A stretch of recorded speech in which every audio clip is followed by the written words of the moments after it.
다문화TV 시청자 여러분 안녕하십니까? 오늘은 다문화TV 특별 초대석에 아주 특별한 분, 사랑하는 교회 변승우 담임 목사님을 모셨습니다. 목사님 안녕하십니까? 안녕하세요, 대표님.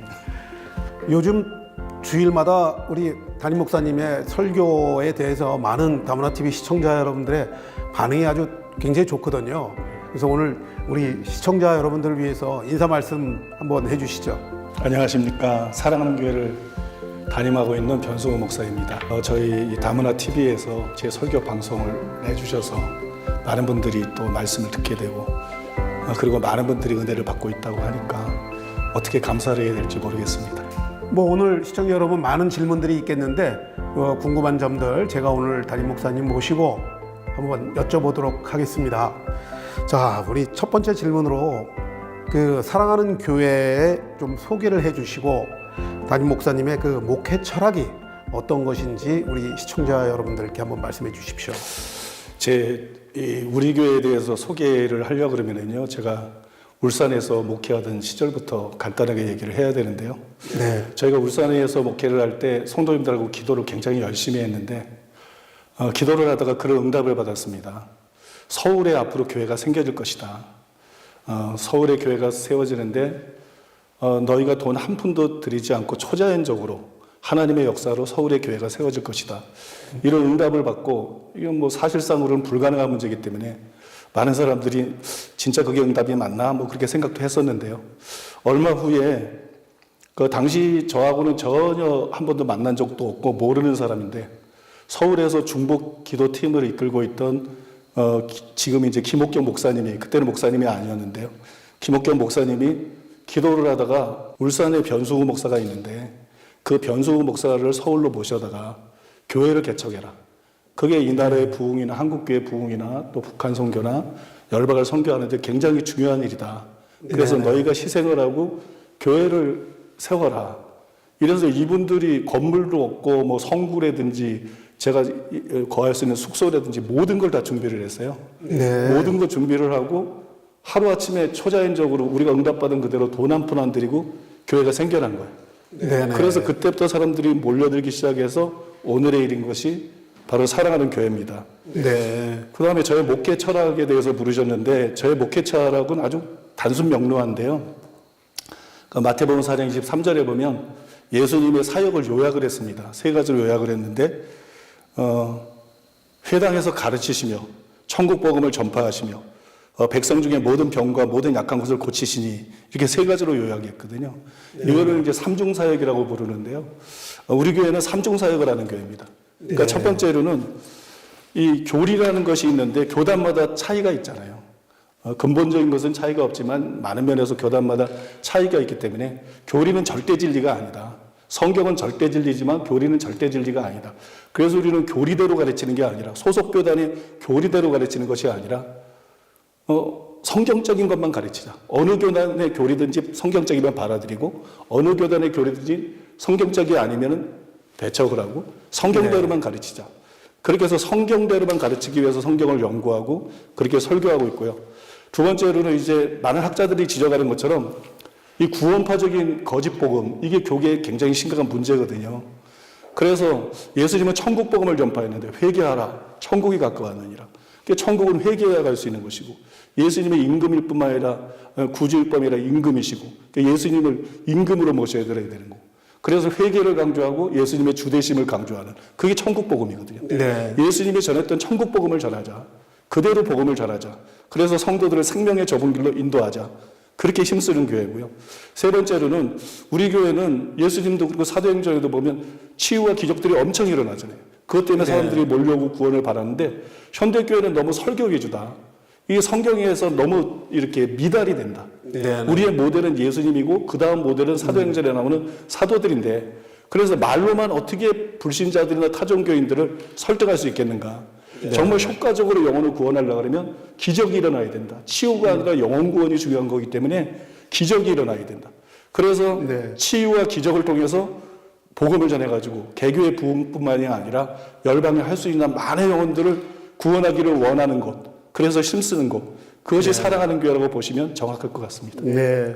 목사님 말씀대로 첫째, 둘째, 셋째 그 삼중교리를 가지고 우리 사랑하는 교회가 그 사역을 하고 있다 이렇게 이해를 하면 되겠군요. 현재 그 사랑하는 그 교회는 그 현재 35개 국내 지교회뿐만 아니라 저희가 듣기로는 이제 미국, 캐나다, 뭐 일본, 뭐 세계 각국의 한 9개 나라에 뭐 330개의 교회 지교회가 있다 이렇게 얘기를 들었거든요. 그만큼 빠른 시기에 지금 그 교회가 성장을 하고 있는데 그 교회 성장의 원동력은 어디에 있다고 지금 생각하세요? 시청자 여러분들에게는 약간 생소할 수 있어도 멀티 사이트 처치라고 그래가지고요. 뭐 단일 교회로서는 여의도 순복음교회가 세계 최대의 교회이지만, 그러니까 한 교회지만 여러 장소에 모이는 교회들 중에는 이제 그보다 큰 교회들이 굉장히 많거든요. 그러면 세계적으로 이제 세계적인 교회들 중에는 그런 교회들이 많은데 저희 교회도 이제 멀티 사이트 처치인데요.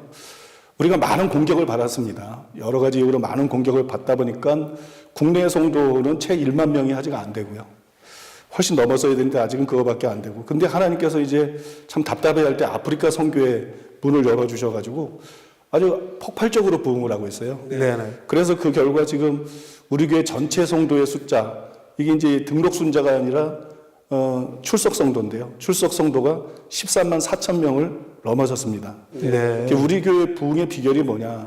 우리 교회 부흥의 비결은 앞에서 말씀드린 삼중사역이에요. 네네. 제가 지금은 이제 어느 정도 규모 있는 교회를 담임하고 있지만 이 개척교회를 굉장히 오래 했습니다. 예. 한 25명 전후 모이는, 청장년 25명 전후 모이는 그런 작은 교회를 15년 동안 개척을 했으니까요. 뭐 희망이 없다고 보일 수 있는 그런 목사였고 목회를 했었는데요.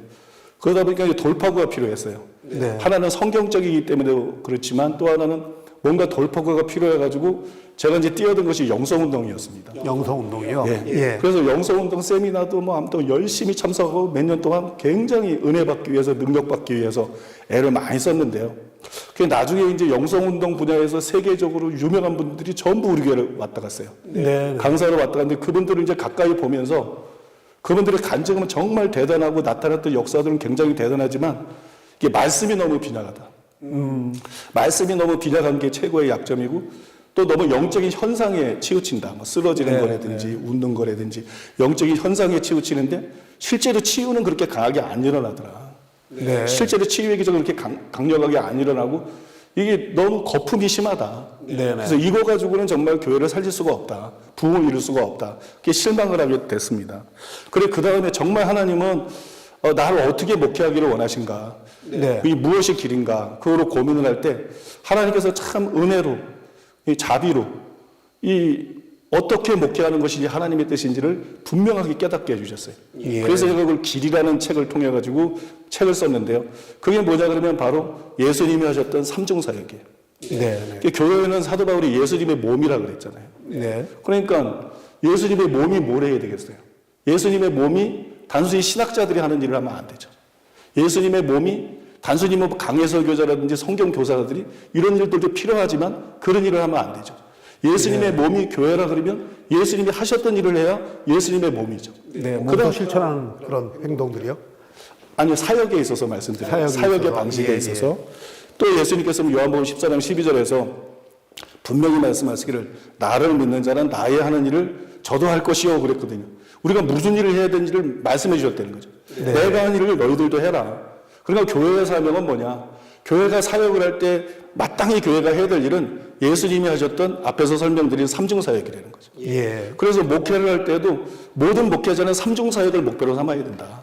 그 다음에 선교사들도 너무 인간적인 방법으로 선교를 하려고 하기 때문에 기한에 비해서 너무 열매가 적은 것이다. 그래서 모든 목회자들도 삼중사역을 목표로 해야 되고 또 모든 이 선교사들도 삼중사역을 목표로 해서 목회하고 선교할 때 그러면 교회가 부흥을 안 할 수가 없어요.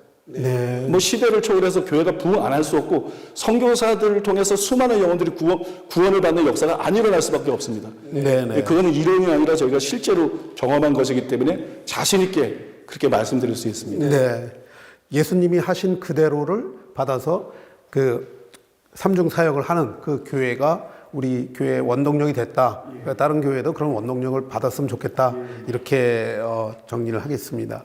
자, 교회 여러 사역들 중에서 사실 이제 사랑하는 교회에서 좀 다른 교회에서 볼 수 없었던 게 435라고 하는 모임이 있더라고요. 그게 뭐 사랑하는 사람들의 모임 이렇게 알고 있는데 그 어떤 사역을 하는 것인지 또 어떤 일들이 거기서 일어나고 있는지 굉장히 궁금합니다. 아마도 이 뭐 모든 성도들, 모든 목회자들의 생각이 같을 것인데요. 제가 이제 어렸을 때부터 복음서와 사도행전에 나오는 예수님과 사도들 같은 사역, 그냥 뭐 큰 교회를 세우는 게 아니라 정말 사복음서에 나오는 그런 역사가 일어나는, 정말 사도행전에서 일어나는 그런 역사가 일어나는 그런 사역을 좀 하고 싶다. 네. 그런 목회를 나도 하고 싶다. 이게 제 꿈이었는데, 근데 말씀의 연사는 저에게 강하게 줬는데, 제 배경이 장로교고 말씀을 강조하다 보니까 어렸을 때 말씀만 읽고 말씀의 연사는 강하게 주어졌는데, 기도를 해도 치유는 그렇게 강하게 안 일어나는 거예요. 뜨문뜨문 일어나고 치유는 그렇게 강하게 안 일어나요. 그래서 제가 이거 협동목회로 방향을 돌려야 되겠다. 나 혼자만 가지고는 큰 일을 못 하겠다. 근데 그래서 동역자들을 찾았는데요. 제일 찾기 힘든 동역자가 뭐냐 그러면 치유가 강력한 사역자입니다. 이게 국내뿐만 아니라 세계적으로 치유가 강력한 사역자들을 거의 뭐 이렇게 찾아볼 수가 없어요, 사실상. 네네.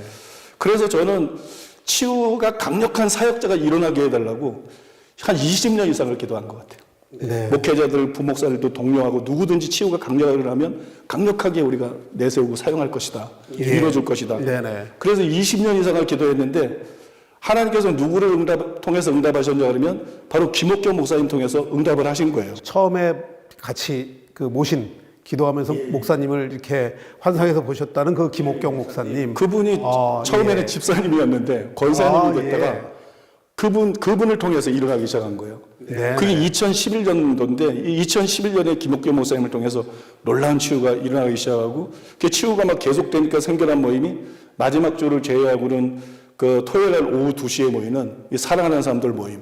뭐 요약해서 435라 그러는데요. 그 모임이 생겨났는데요. 이 설교에서는 이 모임에서는 설교도 하고 나라 위해서 중보기도도 눈물을 흘리면서 엄청나게 하고요. 뭐 예언사역도 하지만 가장 두드러진 특징이 뭐냐 그러면 강력한 치유사역이에요. 예. 강력한 치유사역. 그래서 모임 중에서는 어떤 사람들은 암을 고치는 게 최고의 치유인자인데 그렇지가 않고요. 의사들도 다 인정하는 것이 현대의학으로 고칠 수 없는 불치병들이 있어요. 네네. 그런 불치병들이 계속해서 막 치유가 되고 또 암 환자들에게서 암이 사라지고 완전히 치유가 되고 소경이 눈을 뜨게 되고 네. 귀가 열리게 되고 휠체어 타고 온 사람들은 뭐 수도 없이 일어났습니다. 네. 그건 너무 쉽게 일어나고 휠체어 타고 온 사람들이 일어난 걸 비롯해 가지고 모든 유형의 기적들, 모든 유형의 치유들이 막 일어나는 거예요. 몇 가지 예를 들면 뭐 진주종으로 귀의 기관을 수술해서 다 드러내서 귀에 기관이 없으니까 들을 수가 없어요. 네네. 근데 기도받고 들리는 거예요. 귀의 기관이 막 새로 생겨난 거죠. 또 10cm 이상 차이가 나는 팔 길이가 그냥 똑같아진 거예요. 또 다리 길이가 달랐던 사람들이 똑같아지고 또 근육병 때문에 어떤 아이의 발 뒤꿈치가 이렇게 형성이 안 됐어요. 그런데 발 뒤꿈치가 기도하니까 생겨나는 거예요.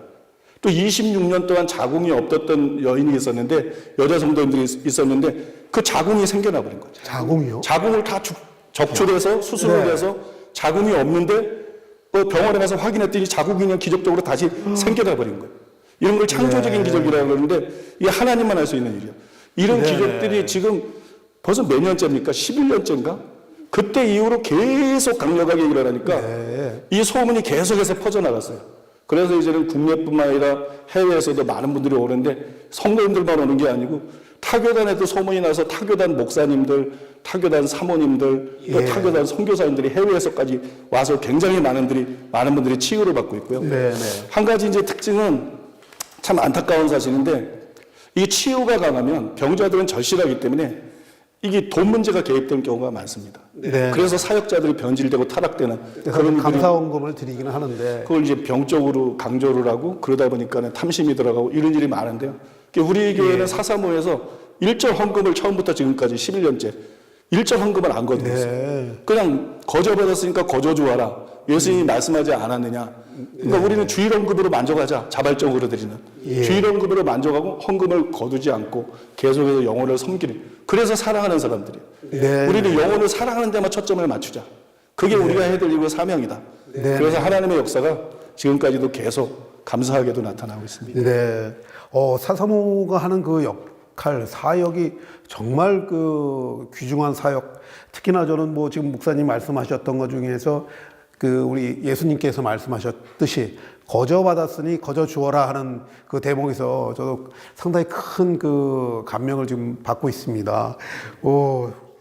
자, 목사님.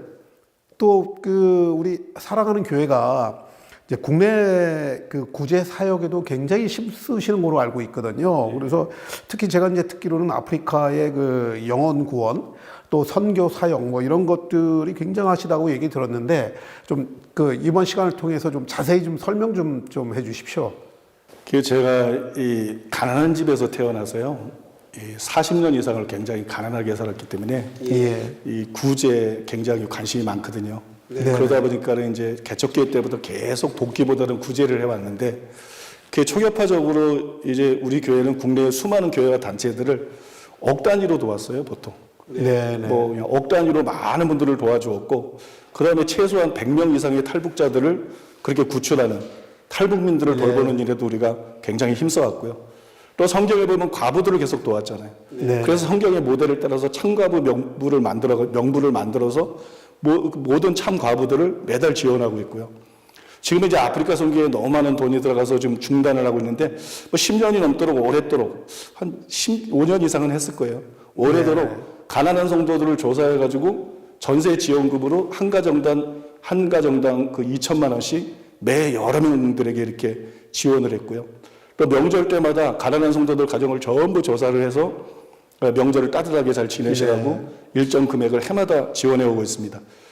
특별히 이제 코로나 때 이제 많은 분들이 실직을 하고 또 폐업을 하고 경제적으로 굉장히 어려움을 겪었기 때문에 저희가 4차례에 걸쳐서 뭐 저에게 규모로 보아서는 상당한 금액인데요.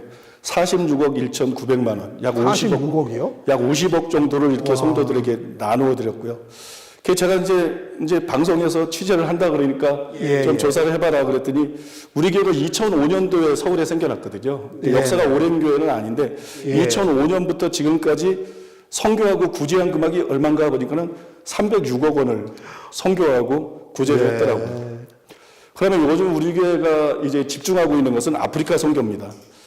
여러 가지 제가 신학교 강의를 하고 있는데 제가 뭐 특히 예언의 연사가 있는 사람은 아닌데 이례적으로 예언의 말씀이 임했는데요. 그게 아프리카 선교에 대한 내용이었었어요. 그리고 얼마 지나지 않아서 하나님께서 이 세계 선교를 위한 전략을 저에게 이렇게 부어주셨는데 그 내용이 얼마나 중요한지 이것도 참 이례적인 일인데 제가 그 내용 때문에 한 달 동안을 떨었어요. 너무 감동이 되고 너무 중요하고 너무 감격스러워서 한 달 동안을 막 흥분과 떨림 속에서 이렇게 지냈는데 그거를 열방을 위한 하나님의 전략 이런 제목의 책으로 제가 쓰고요. 그것을 근거해서 그 원리대로 우리가 이제 선교를 해보자. 그리고 만든 것이 두증인 전도단이거든요. 그러니까 하나님의 역사가 너무 신기한 게 여기까지 딱 준비가 되니까 하나님께서 이제 기다렸다는 듯이 아프리카의 베테랑 선교사인데 타교단 선교사인데 김정희 선교사님이라고 하셨어요. 이분을 통해서 선교의 문을 여신 겁니다. 김정희 선교사님은 이 타교단 선교사님이신데 기도하다가 환상을 봤어요. 이 사랑하는 교회가 아프리카 전역에 세워지는 아프리카 모든 나라와 지역에서 세워지는 이건 오래전부터 하나님께서 저에게 주신 꿈이고 비전이었거든요. 그런데 그것을 세워지는 환상을 보고 난 다음에 이게 하나님의 뜻이다. 그럼 나도 이 뜻을 이루는데 합류해야 된다. 그래서 전격 우리 교회에 합류를 한 거예요. 그래서 우리가 이제 긴급히 아프리카에 삼중사역을 하는 선교팀, 다른 선교팀하고 좀 차별되는 게 삼중사역을 하는 선교팀을 파송을 했습니다. 이제 5년쯤 되어 가는데요. 그 중에 절반은 코로나 때문에 사역을 못했어요. 아예 아프리카 가지도 못하고 절반은 사역을 못했어요. 그럼에도 불구하고 아프리카의 부룬디, 우간다, 콩고 이곳에 323개의 지교회가 생겨났고 323교회. 와. 출석 성도가 1000명 이상 넘는 교회만 30개 이상이 생겨났어요. 5년도 안 되는 사이에 출석 성도가 1000명이 넘는 교회만 30개 이상이 생겨났고 정말 많은 결실을 맺으신 것 같아요. 그리고 진짜 아프리카에서 지금 출석하고 있는 성도들 숫자만 12만 명을 훌쩍 넘어섰어요. 이거는 이제 우리가 한 일이 아니죠. 이거는 우리가 한 일이 아니고 이건 하나님의 역사라고 볼 수밖에 없는데 뭐 참고로 말씀을 드리면 2012년 6월에서는 부룬디 마캄바에서 치유전도 대선교가 열렸는데 연인원 5만 9천 명이 참석을 했거든요. 그리고 17,800명이 열심히 했어요. 세타임 설교할 때 17,800명이 열심을 했고, 또 같은 해 6월에는 부룬디 카얀자에서 치유전도 대선교를 열었는데 연이은 이번에는 11만 2천 명이 참석을 했고요. 네, 또 11,200명이 결신을 했습니다. 그런 거네요? 예. 오, 그 세 타임이에요. 세 타임. 예, 세 타임이 제일 한 번에 뭐 사실 하나님의 성령의 역사 없이는 이렇게 이루어질 수 없는 거 아니겠습니까, 목사님? 그렇죠. 예. 예, 한 타임에 7,000명씩 이렇게 막 예. 회심을 했으니까요. 그리고 지난주, 이제 바로 지난주에도 금요일에서 주일까지 우간다 운발레에서 그렇게 치유전도 대성회가 열렸는데, 이제 진성원 목사님이 이끄는 치유전도팀이 참석을 그 현지회를 가봤더니 야외 집회를 열거든요. 건물을 소용할 수가 없으니까 야외 집회를 열는데 기온이 35도인 거예요. 네. 그 안에 이제 떼약볕이 내려져가지고 건길에서 도저히 집회를 할 수가 없는 거예요. 예. 그래서 긴급 기도 요청을 이렇게 보내왔는데, 그래서 온 국민이 온 이제 교인들이 함께 기도를 했죠. 그런데 이번에도 하나님께서 우리 기도를 들어주셔서 3일 내내 그 전하고는 날씨가 완전히 다르게 온 하늘을 구름이 빽빽하게 덮었어요. 예. 사진들로 다 보냈는데 온 하늘을 3일 동안 구름이 빽빽하게 덮어가지고 시원하게 집회를 마칠 수가 있었습니다. 이번 집회에도 세 타임 동안 연인원 6만 4천 명이 이렇게 참석을 했는데, 우리가 이제 아프리카에서 치유 집회를 열 때마다 너무나 감사한 게 언제나 놀라운 강력한 기적들이 수없이 일어납니다. 특히 제일 많이 일어나는 기적이 뭐냐면 종양들이 그냥 없어지는 거예요.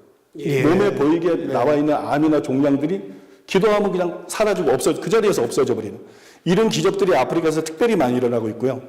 그러면 뭐 소경이 눈을 뜨고 귀머거리가 듣고 못 걷는 사람이 걷고, 뭐 이제 광인들이 정신이 멀쩡하게 회복이 되고, 또 내성마비가 치유가 되고 부러진 뼈가 그 자리에서 붙어버리고, 부러진 뼈가 때문에 못 걷던 사람들이 치료를 아프리카에서 못 받는데 거기에서 막 그대로 붙어버리고, 이런 온갖 종류의 기적들이 거기서 다 일어나거든요. 예. 그러니까 이번에도 이제 굉장한 기적들이 많이 일어났는데, 제가 참 감동적이었던 것은 그 이슬람 가정에서 태어난 4살 된 남자아이가 있는데 8개월 전에 이제 급심한 피부병이 생겨가지고 얼굴이나 온몸이 이제 상처하고 딱지 투성인 거예요. 네네. 그러니까 엄마가 이슬람인데 집회 광고를 보고 그래도 아이를 살려야 되겠다. 그래서 데리고 왔어요. 예. 그래서 셋째 날 치유 선포를 하고 치유 기도를 받고 난 다음에 아이를 보니까 아이 몸에 있던 각종 딱지들이 다 떨어져 나가는 거예요. 예. 그리고 상처들이 그 자리에서 싹 없어지는 거예요. 네네. 이걸 보고 이 아이 어머니가 막 기겁을 하고 충격을 받아가지고 아이를 데리고 나와서 아이를 보여주면서 자기는 오늘부터 예수님을 믿겠다. 네. 예수님의 인구구조를 믿겠다. 이렇게 결심하는 일이 있었는데 이게 참 감격스러운 것이고요.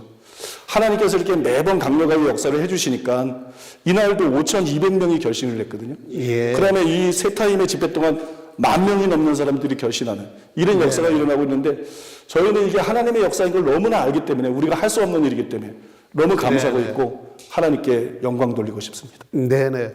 목사님 말씀을 듣다 보니까 사실은 뭐 목사님 아시겠지만 제가 여의도 순복음교회에 이제 시무하고 있지 않습니까? 그래서 아까 그 말씀 도중에 그 아프리카 선교하시면서 건기 때 그 뜨거운 35도의 열기가 있었는데 3일 동안을 구름으로 가려주신 하나님의 역사를 말씀하셔 보니까, 저희도 이제 우리 그 집회할 때 이제 그 소천하신 원로 조영기 목사님께서 어떤 우리 행사를 가는데 비가 어마어마하게 쏟아지는 거예요.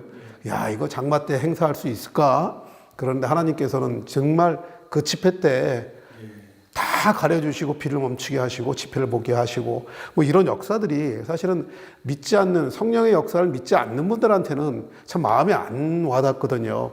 근데 저는 지금 사회자로서 정말 이 말씀하시는 것이 그대로 마음속에 지금 다 전달되고 있습니다. 그래서 너무나 이제 감동적이고 감명을 좀 많이 받고 있습니다. 자, 목사님, 이러한 여러 가지 일들 때문에 사실은 이제 사랑하는 교회가 정말 하나님의 사역을 통해서, 성령님의 역사를 통해서 이렇게 계속 그 발전과 성장을 하고 있는데, 아시겠지만 최근에 그 이제 사랑하는 교회에 대해서 일각에서 좀 불편한 오해와 진실이 좀 있지 않습니까? 그래서 직접 목사님의 그 말씀을 통해서 어떤 견해를 갖고 계시는지 좀 그 이단 시비에 관련해서 한번 직접 좀 듣고 싶습니다. 한번 말씀해 주시죠. 이게 이 말을 하려고 그러면 일주일도 넘게 얘기를 해야 되는데요. 네네. 먼저 이제 우리 교회에 대해서 여러 교단들이 결정을 내렸는데 어떤 교단도 저를 불러서 조사한 일이 없다는 거죠. 네. 조사를 안 하고 이단 사장꾼들이 외국에서 쓴 자료를 가지고 그대로 결정을 내렸기 때문에 네. 그 자체가 불법이라는 거고요.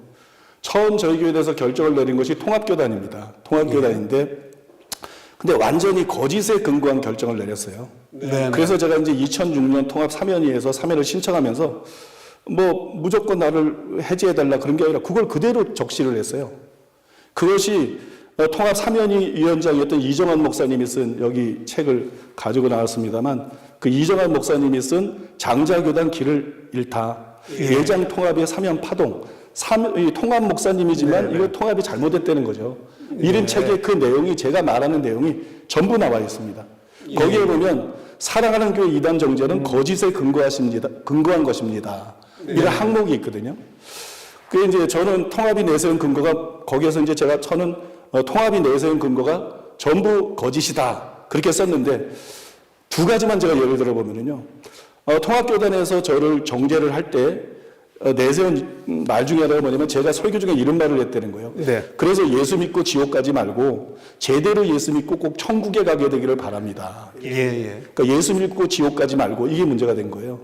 근데 이 글은 사실은 잘못된 말이 아니거든요. 네. 왜냐하면 야고보가 죽은 믿음도 있다 그랬으니까 믿는다가 다 천국 가는 거 아니니까 이건 진정한 믿음으로 구원받을 수 없다는 게 아니라 죽은 믿음을 말한 것인데 이걸 가지고 마치 예수를 믿어도 구원 못 받는다 이런 식으로 이렇게 몰고 간 것이고요. 또 하나 통합에서 이제 제 설교를 지적한 거를 보면 구약시대 때는 율법을 지킴으로 구원받았는데 신약시대 때는 예수만 믿으면 구원을 받으니 얼마나 감사한 일이냐 이렇게 설교하는 목사님들이 많았습니다. 무지하게 무식한 이야기입니다 그랬다고. 이 말만 딱 들으면 구약시대는 율법을 지켜야 구원받는데 신약시대는 믿으면 구원받는다. 이게 무지하게 무식한 얘기다. 제가 이렇게 말을 했다 그러니까 그러니까 믿음으로 구원받는 게 아니라 율법의 행위로 구원받는 거 아니냐 그렇게 주장하고 있는 거 아니냐 이런 오해를 불러일으키거든요. 그런데 이 말은 그 얘기가 아니고 그 전후에 이제 말한 내용을 보면 구약처럼 율법을 지켜야 구원받는다 이런 내용이 아니라 오히려 구약이나 신약이나 믿음으로 구원받는다 이런 말이거든요. 그게 이제 그 뒤에 한 말들을 그대로 녹취를 해보면 이 뜻이 드러나는데요. 그것만 잘라서 딱 얘기를 했다 이런 얘기군요. 그 녹취한 부분이 이런 내용인데 우리가 의롭다함을 얻는 것은 율법의 행위로 되는 것이 아니라 믿음으로 되는 것이다. 그 얘기지요. 구약시대 때도 마찬가지예요. 어렸을 때 구약시대 때에는 율법을 지킴으로 구원받았는데 신약시대 때에는 예수만 믿으면 구원받으니 얼마나 감사한 일이냐 이렇게 설교하는 목사님들이 많았어요. 그건 무지하게 무식한 얘기입니다.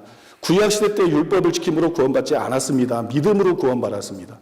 전혀 다른 내용들이. 근데 이걸 가지고 나를 갖다가 이제 행위로 구원받는 걸 주장했다. 그러니까는 뭐 이단이다. 이렇게 결정을 내린 거라고요. 이처럼 진실과 다르게 왜곡해서 음해를 했고 절차상으로도 통합이 분명히 위법을 저질렀거든요. 제가 그 모든 자료를 갖다가 통합에 들이댔는데 이게 다 사실인 거예요. 제 말이 다 사실이었기 때문에 제가 쓴 모든 것이 사면이 이대의 임원회를 거치는 동안 통합교단에서 누구도 여기에 이의를 제기하지 못했어요. 우리는 그런 일이 없는데 이런 글을 쓰느냐 이걸 제출했느냐 이런 말한 사람이 없고요. 또 두 명의 학자들을 통해서 저에 대해서 크로스 체크를 했습니다. 크로스 체크를 했는데 학자들이 이제 제 책이나 설교를 연구해 본 결과 두 학자가 다 따로 결론을 내렸는데 결론 내린 게 뭐냐? 이건 이단이 아니다. 이건 음해당한 것이다. 혹시 목사님 거기 그 두 분의 이제 학자분 얘기하셨는데 학자분은 어떤 분이신지 얘기해 주시죠. 그 학자들은 이제 통합에서 비밀로 붙이고 있기 때문에 이제 통합에서 두 학자들에게 했는데 여기 학자들이 내린 보고문이에요. 그걸 제가 입수한 거거든요. 그러니까 제가 말하는 것이 뭐 다 진실이라는 얘기고요. 그다음에 그러니까 통합은 처음에는 일방적으로 거짓으로 저를 단죄를 했고 두 번째로는 스스로 사면위를 열어서 뭐 용서해 준다. 그러고 난 다음에 총회장이나 교단들이 그거에 따라 움직이거든요. 거기에서 모르는 사람들이 모르기 때문에 압력을 들어오는 거죠. 그럼 조사도 안 한 사람이 어떻게 안다고 압력을 하냐고요. 그러니까 이단 사람꾼들 말만 믿고 그러는 거거든요. 알겠습니다. 여긴 조사를 하고 나서 내린 결정들인데. 이제 그보다 전에 문제가 되는 거는 이제 제가 속해 있던 백석교단 일인데요. 백석교단에서는 저를 2회 동안 조사를 했는데 첫째 조사를 해서 뭐 문제가 없다 그러고 끝났습니다. 그러면 끝나야 되는데 일사부재리에 의해서 끝내야 되는데 안 달아야 정상인데 그 다음에 직전 총회장이 교인 하나가 우리 교회로 옮겼어요. 저는 뭐 모르죠. 예. 성도수도 어느 정도 많고 그러니까 누가 뭐 그 알지도 못하죠. 거기에 앙심을 품고 이대위에 변소호 목사를 이단으로 만들어달라. 그렇게 요청을 한 거예요. 그걸 제가 어떻게 하냐면 이대위 위원이 나에게 직접 얘기를 해준 거예요. 조사를 하면서. 네. 그러면서 그 사람도 탄식을 하는 거예요. 교인 하나 옮겼다고 이단 만들어달라는 게 말이 되느냐. 예. 제가 이름도 다 말할 수 있지만 방송이니까 말을 안 하는 거거든요. 그래서 저에 대한 조사가 시작이 됐는데 이례적으로 이제 사안이 중대하니까 두 번째 조사를 하니까 일반 교수가 아니라 부총장까지 나서가지고 조사를 했어요. 예. 그리고 교수들이 다 조사하고 결론을 내렸는데 성경적으로 흠잡을 데가 없다 이런 결론을 냈어요. 네네. 그리고 그걸 총회장한테 보고를 했습니다. 예. 그 총회장이 그 보고를 받고 총회장님하고 총무가 저를 불렀어요. 인천의 한 식당으로. 네. 저를 불러가지고 교수들이 조사를 했는데 이런 보고를 받았다. 예. 그러면 아무 문제 없다고 끝나야 되는 거 아닙니까? 네. 그런데 며칠 뒤 총회 때 나는 다 해결된 줄 알았어요. 총회장이 다 인정을 했으니까. 예. 며칠 뒤 총회 때 이 요청을 했던 그 직전 총회장이 자기 사람들을 움직여가지고 사람들 다 빠져나오고 난 다음에 마지막 때 저를 제명 출교 결정을 내려버린 거예요. 예. 그러니까 이거는 법적으로 완전히 불가능해요. 저는 그런 조사를 받은 적이 없으니까. 나는 제명 출교에 대한 조사를 받은 적이 없고 이단성에 대한 조사를 받는데 이단이 아니라는 결정이 내리고 그 제명 출교될 이유가 아무것도 없죠. 예. 근데 제명 출교를 내렸으니까 이거는 정말 백석교단이 너무 악하고 불의한 일을 저지른 거죠. 예. 또 기성교단의 경우는 기독교 성결교회예요. 네. 저를 부르지 않고 저도 모르게 조사를 했더라고요. 그런데 이단성이 없으니까 다시는 다루지 않는다. 변소호 목사 이단성이 없기 때문에 이걸 다룰 필요가 없다. 다시는 다루지 않는다. 그런 결정을 내리고 그 사실을 교단 신문에 실었습니다. 예. 그때 저를 조사한 사람이 지금 서울신학대학의 총장입니다. 예. 지금도 그분은 생각이 변함이 없고요. 네네. 그러니까 이건 전혀 이단성이 없는데 왜 이 사람을 이단 시비를 벌이느냐. 다시는 다루지 않는다. 그리고 그게 기성교단의 신문에 그대로 실렸어요. 예. 그러다 한참 뒤에 막 또 압력이 들어오니까 최종 결정이 아니었다. 이렇게 발뺌을 하는 거예요. 네. 근데 그 자리에서 이 말을 들었던 기자가 있고 그 자리에 있었던 목사가 있는데 그 사람이 나한테 다 얘기를 한 거예요. 그거 최종 결정이었다. 그거 최종 결정이었는데 지금 기성교단이 거짓말하고 있는 것이다. 예. 그렇게 알려줘서 알게 됐고요. 혹시 근데 저 자료는 갖고 계세요? 그 그 신문이 있으니까요. 네네. 그 신문 자체가 있고 네. 그 기사 내용이 뭐 지금이라도 다 찾아보면 있는 거니까 뭐 예. 확실한 것이죠. 그 다음에 과거에 이제 한기총이 명실상부 한국교회를 대표할 때 지금하고는 위상이 완전히 달랐죠. 예. 이 한기총이 이제 한국교회를 완전히 대표할 때 통합을 포함해서 8개 교단의 이대위 위원들이 모여가지고 8개월 동안 저를 조사했습니다. 예. 초격파적으로 8개월 동안 조사를 해서 이단이 아니다 이런 결론을 내렸어요. 네네. 이것을 한기총 이대위 소위원회, 대의원회, 임원회까지 적법하게 통과가 돼가지고 완전히 이제 종결이 됐어요. 예. 그래서 그거를 확인해 주는 게 이겁니다. 당시 네. 대표회장 길자연 목사님 명의로. 길자연 목사님 명의로. 우리 교회가 예. 이단이 아니다. 한기총에서 그렇게 결정 내린 걸 이게 보여주는 네. 것이고요. 그 뒤에는 예성교단에서 네. 이 총회장하고 총무님이 직접 나서서 제가 원래 성결교 신학교를 졸업했거든요. 예. 근데 왜 성결교단 이단성이 없는데 타교단에서 이렇게 음해를 당하느냐. 네. 그러니까 우리 교단으로 다시 들어와라. 모교단으로 다시 들어와. 네. 영입하려고 했어요. 예. 그래서 이대에서 저를 불러서 조사를 하고 거기서도 이단이 아니다 그런 결정이 내렸어요. 예, 이게 그 예. 증거입니다. 네. 이대위 위원장과 이대위 위원들의 모든 사인이 있고 이대위 결과 이거 음해당한 거지 이단이 아니다. 그 결과를 한 이게 그 증명서고요. 네네. 그렇게 결정을 내렸어요. 근데 그 뒤에 사방에서 압력이 들어온 거예요. 그것뿐만 아니라 총회장을 탄핵하겠다. 네. 아니 조사 결과 결정을 했는데 자기 그냥 이단으로 때리지 않으면 무조건 압력이 들어오는 거예요. 예. 그래서 뭐 총회장을 탄핵하겠다 그러니까 결국 이분들이 다 굴복하고 말았죠. 제가 하고 싶은 말은 네네. 저를 불러서 조사한 것 중에 한 곳도 나를 이단이라고 결정한 것은 없다. 모두가 부르지도 않고 그런 결정을 내린 것이고 네네. 나를 불러서 조사한 것은 전부가 이단이 아니라는 실제적인 결정을 내렸다는 것이고요. 네. 그다음에 마지막으로 이제 최근에 다시 아시겠지만 한기총에서 제 문제를 다뤘잖아요. 예. 한기총에서 제 문제를 다뤘는데 이제 통합을 불허한 타결한들의 결정이 음해다. 이거 사실이 네. 아니다. 변수호 목사는 그런 주장을 하고 있지 않다. 그래서 이단이 아니라는 결정을 다시 내렸고 한기총에서 이제 2번 이단이 아니라는 결정을 내는 거예요. 두 번째 예, 예. 조사를 해서. 그 다음에 한기총에서 저와 우리 교단을 받아줬죠. 예, 예. 그러니까 한기총에서 저와 우리 교단을 받아줬더니 이거 자체가 다른 교단들의 결정이 저를 부르지도 않고 결정하고 결정이 거짓이 되는 거죠. 음해라는 거죠. 네, 네. 그러니까 다른 교단에서 뭐라고 하든 사실 아무런 상관도 없는 것인데 목회자들이 이걸 모르죠. 자기 일이 아니니까. 네. 성도들 이걸 모르고 한국교회가 전체가 지금 이단 사냥꾼들한테 속고 있는 거예요. 이단 사냥꾼들의 속은 교단들에게도 속고 있는 거예요. 그 각 교단에서 목사님에 대해서 그 이단 사냥꾼들이 제기하는 문제는 무엇이라고 좀 생각하세요? 예, 그 몇 가지가 있는데요. 예. 첫 번째로는 구원론인데요. 네네. 이 간단히 말해서 행위 구원이 있고 행위 심판이 있는데요. 네. 행위 구원을 주장을 하면 이단이 되는 거고요. 네네. 행위 심판을 주장하면 정통이 되는 겁니다. 아, 왜냐하면 모든 신학자들이 행위 구원은 아니지만 행위 심판이 맞다. 이렇게 예. 존 스토트를 위시해서 뭐 모든 신학자들이 다 인정하고 있는 내용이기 때문에. 네. 근데 저는 행위 구원에 대해서 행위 심판에 대해서 말했을 뿐이지 행위 구원을 주장한 적이 없어요. 예, 예. 쉽게 말해서 무슨 말이냐 그러면 율법의 행위나 선행으로 구원받는다. 이렇게 주장한 적이 없죠. 제가 주일학교 때 예수를 믿었는데 그런 말을 할 리가 없죠. 예, 예. 다만 내가 말한 건 뭐냐면 믿음에는 행함이 따라야 된다. 우리는 행함 있는 믿음을 가져야 된다. 예수님이 말씀한 대로 주여주의한다고 다 천국 들어가는 것이 아니라 아버지 뜻대로 자라요 천국 들어간다. 네. 그렇게 신앙생활을 해야 된다. 이거는 성경 그대로 가르치는데 이거를 행위 율법주의다. 뭐 행위로 보면 이건 진짜 완전히 음해거든요. 이거는 말도 안 되는 일을 하신 거고요. 네. 두 번째로는 구원받은 사람이 버림받을 수 있다. 이거를 문제 삼는데요. 네네. 이게 얼마나 어이가 없는 거냐면 그럼 감리교가 이단입니까?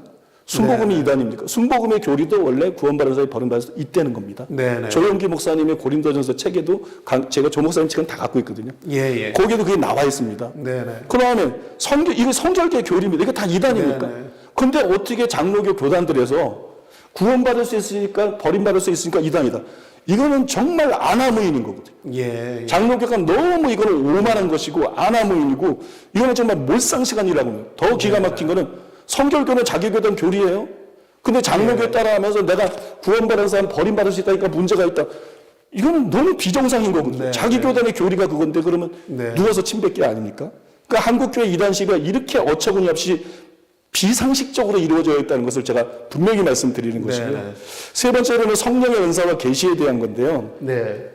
특히 이제 물고 늘어지는 것은 치유보다도 계시입니다. 계시를 물고 늘어지는데 왜냐하면 이 이제 계시 받았다 그러면 직통 계시로 자꾸 몰고 가서 이단이다 이렇게 말하기가 쉽기 때문에 예, 예. 그렇게 하는데요.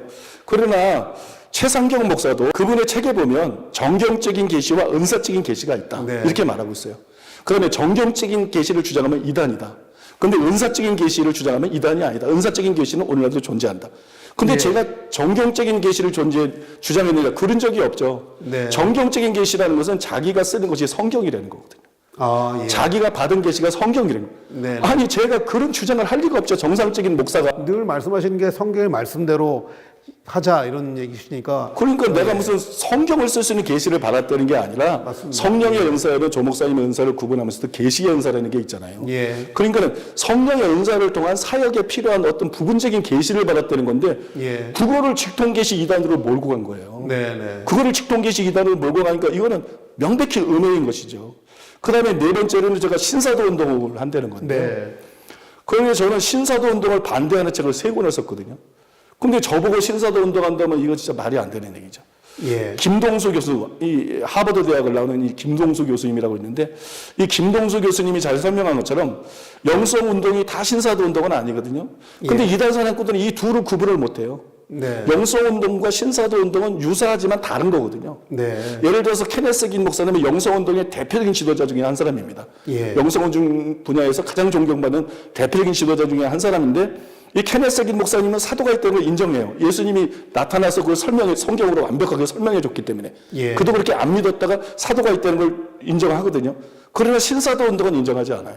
네. 그래서 승리하는 교회라는 두꺼운 책에서 신사도 운동의 문제점을 조목조목 다루는 책을 썼거든요. 예. 이처럼 저도 영성 운동을 했지 신사도 운동을 하는 건 아니거든요. 네네. 또 이제 사도가 지금도 존재한다. 이걸 갖다 문제를 삼는데 저는 그걸 핵임 목사님 책에서 배웠고 저도 뭐 그렇게 생각 안 했는데 설명을 들어보니까 너무 성경적인 거예요. 이거 누구나 마찬가지일 겁니다. 그래서 받아들였거든요. 네. 근데 그 말은 예수님이나 열두 사도나 바울 같은 사도가 존재한다 그런 뜻이 아니거든요. 예. 그런 뜻이 아니고 자꾸 그런 뜻을 몰고 가는데 성경을 기록한 그런 사도들이 지금도 존재한다는 게 아니고 성경에 나오지만 성경 기록과 무관한 바나바도 사도였잖아요. 예. 디모데, 실라 이것도 사도로 나오거든요. 문맥을 통해서 보면 안드로니고와 유니아도 원어에 보면 사도들 중에 안드로니고와 유니아 있었다고 원어가 이렇게 나오거든요. 이런 사도들이 존재한다는 거예요. 네, 네. 그러니까 성경 기록과 무관한 사도들이 존재한다는 거죠.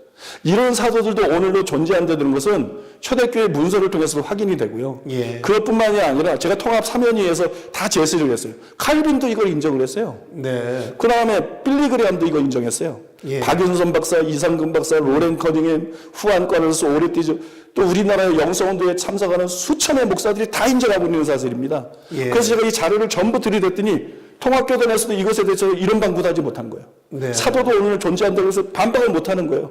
다 성경적으로 맞는 얘기라고 명백한 증거를 들이대니까. 그런데 정말로 희한한 일이 뭐냐 그러면 그것은 대놓고 신사도 운동을 하는 단체들이 있거든요. 예. 그게 따브리에라입니다. 네. 피터 와그너 박사가 세운 한국 분교니까요. 그 다음에 HIM입니다. 네, 네. 이 신성교회인데 그런데 이단 사냥꾼들이 현대 종교도 보니까 이단은 아니다. 신사도 운동이 비성경적이지만 이단은 아니다. 난 깜짝 놀랐어요. 네, 네. 이단 사냥꾼들이 이렇게 변화한 거는 처음 받았어요. 그분의 형이 조계에서 유명한 목사님이거든요. 예. 그래서 이건 이단 아니라는 거예요. 그런데 신사도 운동을 반대하고 신사도 운동 진영에서도 그래서 저를 공격을 하는데 나는 뭐 신사도 운동을 하니까 이단이다. 대놓고 신사도 운동을 해도 형이 유명한 목사니까 현대 종교가 나서서 이단은 아니다. 이렇게 말하고. 네, 네. 아니 나는 신사도 운동을 반대하는데 신사도 운동을 하니까 이단이다. 이건 완전히 이중잣대 아닙니까? 네네. 이건 완전히 이중잣대고 이건 정말 어이가 없는 일이죠. 네네. 그래서 뭐 조영기 목사님도 얼마나 고생하셨고 윤석전 목사님도 두 분 다 제가 존경합니다. 얼마나 고생하셨습니까? 예. 그러니까 이런 불의한 이단 시비는 이제 한국교회 미래 발전을 위해서 이제는 끝나야 된다. 더 이상 교단의 지도자들이 이런 자들에게 휘둘리거나 들러리 서거나 이런 자들을 네네. 놔둬서는 안 된다.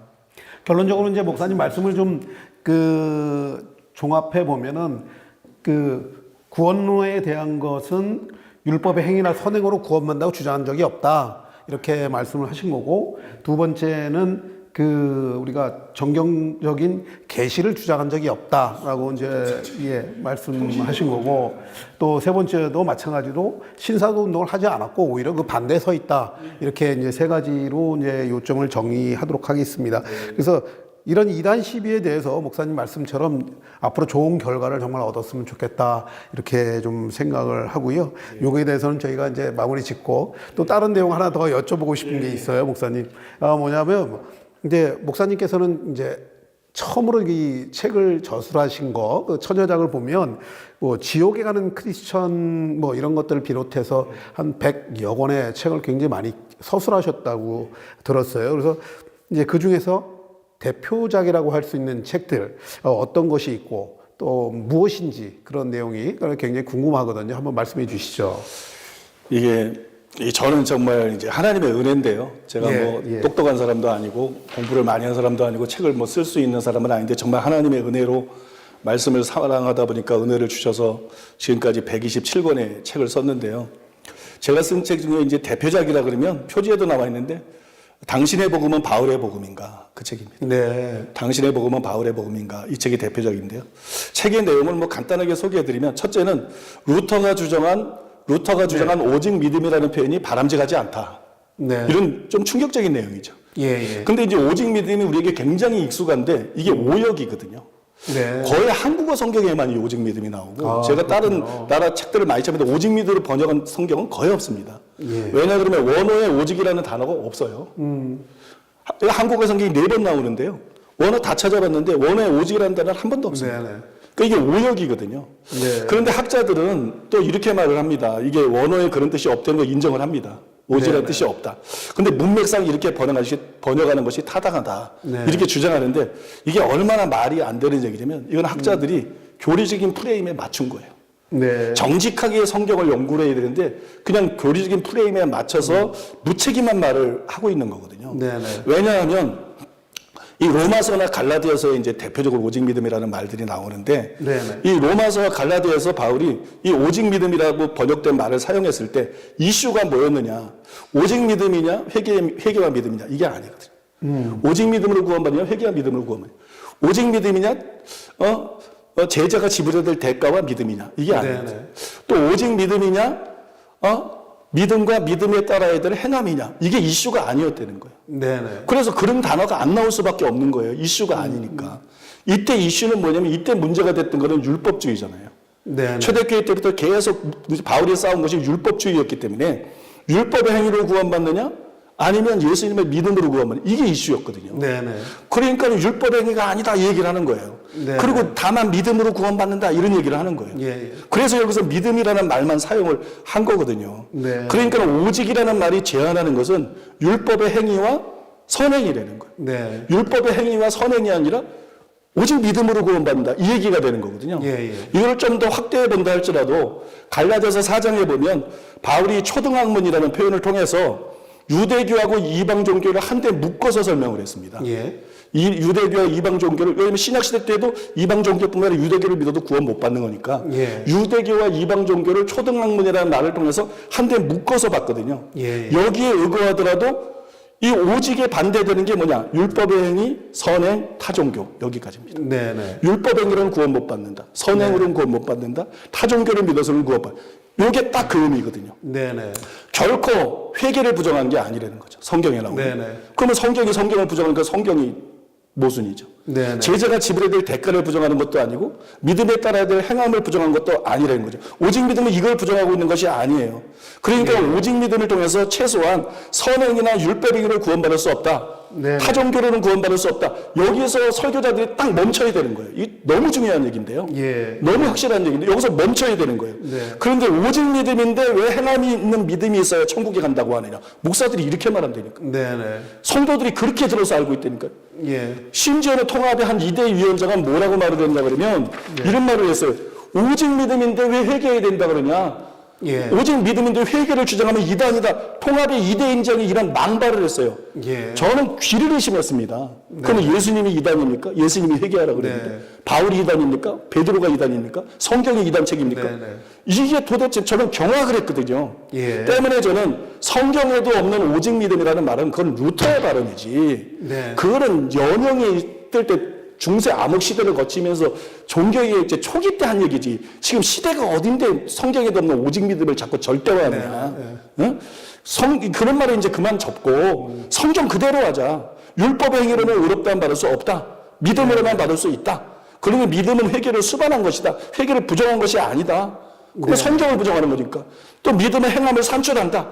그러므로 반드시 행한 믿음을 가져야 되고 그래야 천국 간다. 이게 성경이 가르치는 내용이거든요. 이대로 설교하자는 거예요. 네네. 응? 이대로 설교해야 된다는 거를 거기서 자세히 설명한 것이고요. 네네. 다음으로는 그 책의 내용은 이것도 충격적이실 텐데 칼빈이 주장한 견인의 교리는 성경적인 것이 아니다.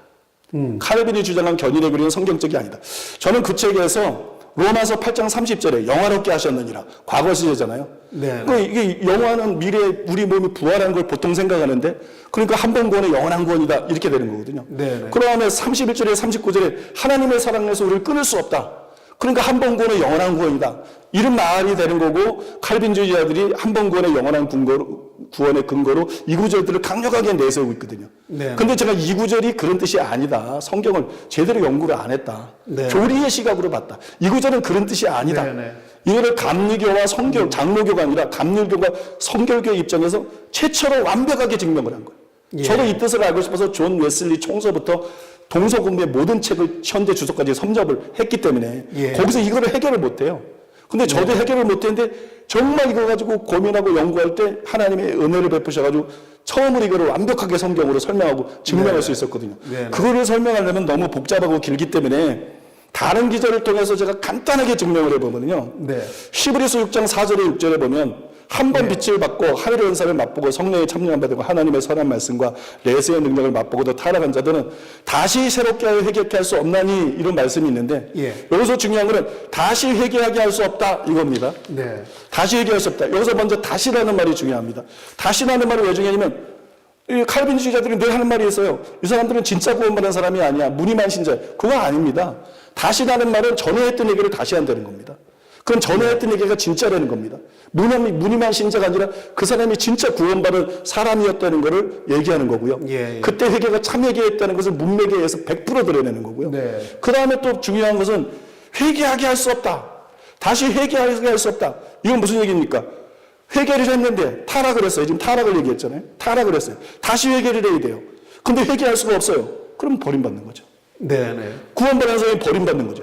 성경을 정직하게 문맥으로 보면 구원받은 사람이 버림받을 수 있다는 게 명백하게 드러난다는 거예요. 네. 문맥상 이것은 절대로 다른 쪽으로 해석할 수가 없다는 거예요. 누구도. 문맥을 무시하지 않고 문맥을 파괴하지 않으면 네네. 다른 식으로 해석은 완전 불가능하거든요. 이런 증거가 성경에 수백 가지입니다. 네네. 이런 증거가 성경에 수백 가지이기 때문에 성경의 증거가 명백하기 때문에 한국이 나온 세계적인 신학자라고 그렇게 칭송을 받고 있는 김세윤 박사를 비롯해서 총신대 이한수 교수, 뭐 양용희 교수, 길성남 교수, 권영명 교수, 백석대 총장을 지낸 최갑종 교수 이런 쟁쟁한 학자들이 전부 구원받은 사람 버림받. 제가 그분들 책도 다 읽었거든요. 네네. 전부 구원받은 사람들 버림받을 수 있다. 이렇게 책을 쓰고 있어요. 예, 예. 이들 중에 많은 분들이 배경이 장로교입니다. 장로교 소속입니다. 네. 그런데 장로교 교리하고 다른 얘기를 하고 있어요. 왜냐하면 학자로서 성경을 보니까 이거는 명백하게 칼빈이 틀린 거예요. 예. 한 번 그 영원한 구원이 아니라 구원받아서 100% 버림받을 수 있는 거예요. 네. 그래서 학자들이 그런 목소리를 내고 있는 거군요. 진짜 우리가 생각해야 될 게 뭐냐면 지금 한국교회가 얼마나 욕을 먹고 있습니까? 예. 한국교회가 지금 너무 욕을 먹고 있고 그 위상이 실추되어 있어요. 가장 근본적인 원인이 뭐냐? 이런 비성경적인 잘못된 교리예요. 네네. 그냥 회개도 안 해도 믿음의 행함이 따르지 않아도 그냥 믿기만 하면 구원받고 또 어떻게 살든지 뭐 최소한 천국 가고 목사들이 겁낼 게 뭐가 있습니까? 예, 예. 신자들이 겁낼 게 뭐가 있습니까? 네. 그러니까 교회가 타락하는 거거든요. 그러니까 교회가 타락하는 거고 그래서 교회가 욕을 얻어 먹는 거거든요. 세상에 소금 되지 못하고 빛이 되지 못하고. 그래서 성경 그대로 회개하고 믿고 구원받은 사람도 버림받을 수 있다. 이제 목사들이 그렇게 설교해야 되는 거예요. 봉사들도 그렇게 설교해야 되는 거예요. 그래서 교회가 회복이 돼야 되는 거예요. 예. 세상이 문제가 아니고 지금 교회가 문제예요. 네. 교회가 회복돼야 되는 거고 그래서 한국 교회가 세상에 진짜 소금과 빛으로 거듭나야 된다고 저는 확실히 믿습니다. 네. 오늘 우리 사랑하는 교회 그 변성 목사님의 아주 지금 뜨거운 피토하는 심정으로 절절히 시청자 여러분께 우리 대한민국의 많은 교회들이 회개하고 정말 사랑으로 세상의 소금과 빛이 되는 직분으로 또 회복돼야 된다라는 뭐 간절한 말씀을 갖다가 뜨겁게 지금 말씀해 주셨습니다. 그럼 이제 이번에는 마지막 질문인데요. 예. 이제 우리가 이제 다문화 TV다 보니까 대한민국에 있는 많은 이주민들 또 다문화 가정들 뭐 이런 또 외국인들도 최근에 많이 들어오고 있거든요. 그래서 대한민국에 지금 거주하는 외국인들의 수가 한 250만 또 곧 500만 될 거다 뭐 이렇게 얘기들이 굉장히 많이 있는데 자, 그분들을 위해서 우리가 이제 다문화 TV를 통해서 목사님의 설교를 이제 접하고 계신 분들 굉장히 많아요. 자, 그래서 그 많은 우리 이주민들에게 이 다문화 TV를 통해서 목사님의 설교를 이제 접하고 계신 분들이 많이 있거든요. 이주민들 중에서. 그래서 마지막으로 이제 시청하고 있는 우리 다문화인들을 위해서 한 말씀 이제 해주시기 부탁합니다. 네.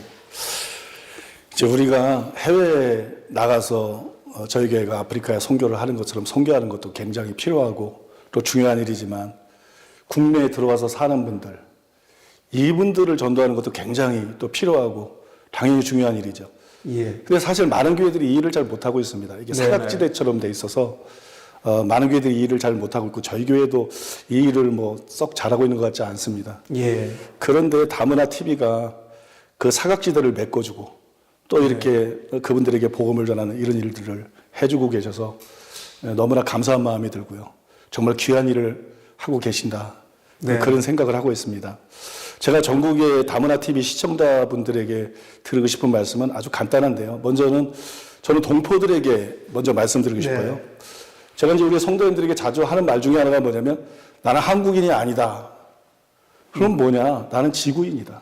네네. 지금 시대가 아닌데 한국인, 미국인, 중국인, 일본인 그런 거 따지고 네네. 나는 한국인이 아니다. 나는 지구인이다. 하나님은 한국인과 외국인 모두를 동일한 사람으로 창조한 거 아니냐? 우리 조상이 누구냐? 단순히 단군이냐? 그거 아니지 않느냐? 네. 우리 조상이 아담과 하와 아니냐? 그러니까 우리는 다 한 핏줄이다. 예. 우리는 다 한 핏줄이고 우리는 다 한 가족이고 우리는 다 한 동포다. 그 외국인이 우리하고 다른 게 뭐가 있느냐? 외국인의 삶은 얼마나 외롭고 쓸쓸한가? 그러면 더 아끼고 사랑해줘야 되지. 멸시하고 차별하면 되겠는가? 네. 그러니까 우리는 정말 기독교의 정신을 발휘해서 더 아끼고 챙겨주고 사랑해야지 차별하고 멸시하는 이런 일이 있어서는 절대로 안 된다. 네. 그거를 뭐 당연한 말씀이지만 말씀드리고 싶고요. 예. 다음으로 우리나라에서 와서 사실은 다문화인들에게는 이런 말씀을 제가 꼭 드리고 싶은데요. 성경에 보면 믿음의 조상 아브라함이 나오는데 이게 이제 믿는 모든 사람의 국적을 초월해서 우리 모두의 조상이죠.